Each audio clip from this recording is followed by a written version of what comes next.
So, my daughter Lyla recently developed a deep interest in the writings of Dr. Now you have the mouth. Yeah, I know. I'm honored to invite Lyla to join me in discussing what she's learned about this remarkable man and his powerful writings. That's a terrible intro. Yeah, it is. Just don't read it. Today's Martin Luther King's Day, and I developed a fascination with King, and you were inspired by me. So, it's Martin Luther King Day, right? And he's such an important figure in American history, in the civil rights movement. And, I learned about him in school. But when you really started getting interested in his writings, and you shared that with me, that was really huge for me, because that really helped me understand him not only as a person, but really realize what an incredible writer he is. Yeah, I think we all learned about him in school. I remember they would always play us the I Have a Dream speech, and it just never really registered for me why that was so powerful. It just registered that it was powerful, period. Yeah. But then I was sitting in my AP English language class, and my teacher, she showed us Martin Luther King and James Baldwin, and I just found a liking for Martin Luther King. What about Martin Luther King in particular, got you so interested in him? Well, it was effortless.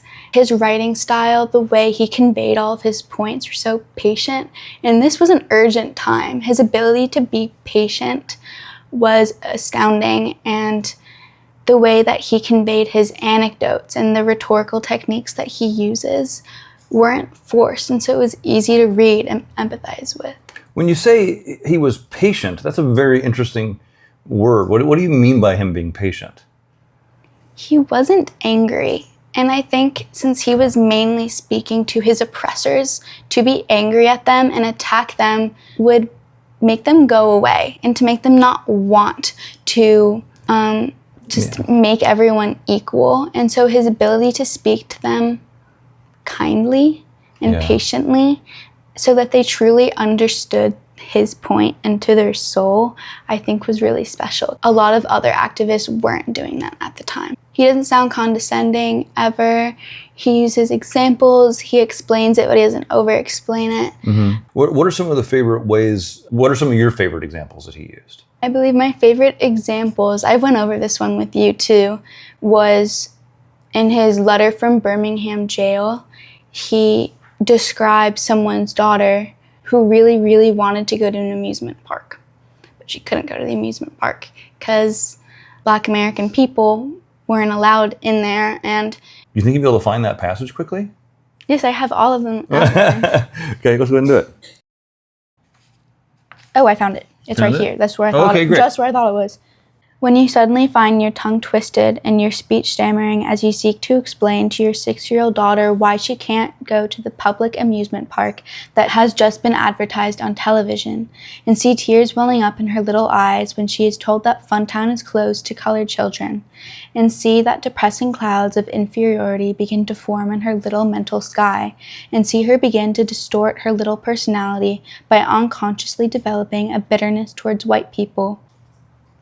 And then he goes on to other examples. It's a terrible thing, and for a father wants to provide for and protect his children. One of the things that you pointed out to me, Lyla, about his a lot of the examples he would use were people that we already, as a society, accept as great people, and then he's pointing out, from what they say, they're agreeing with the idea that this injustice is not right. Yeah, well, that's the ethos in his argument.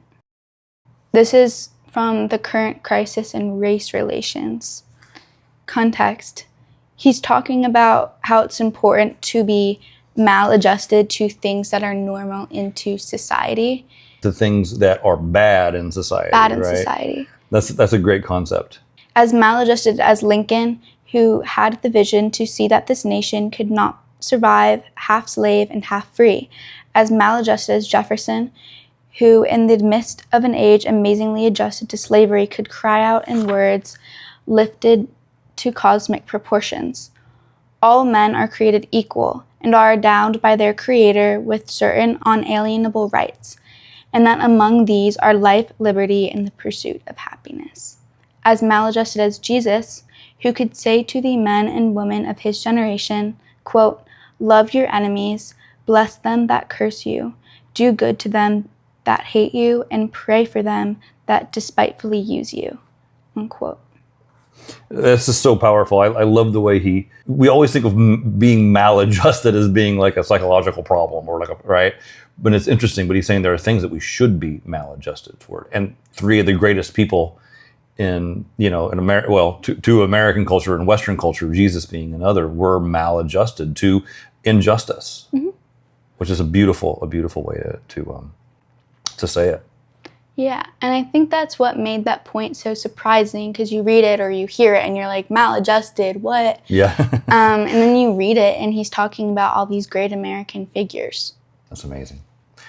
Lyla, thank you so much for the interview, and thank you very much for introducing me more deeply to Martin Luther King Jr. Yeah, I'm glad we have a day for him. It's true. It says a lot about our country that we have set aside a day for him. I agree. Amazing. Thank you, Lyla. Yeah. Okay. Great. That was cool. Is it ethos or ethos? I don't know.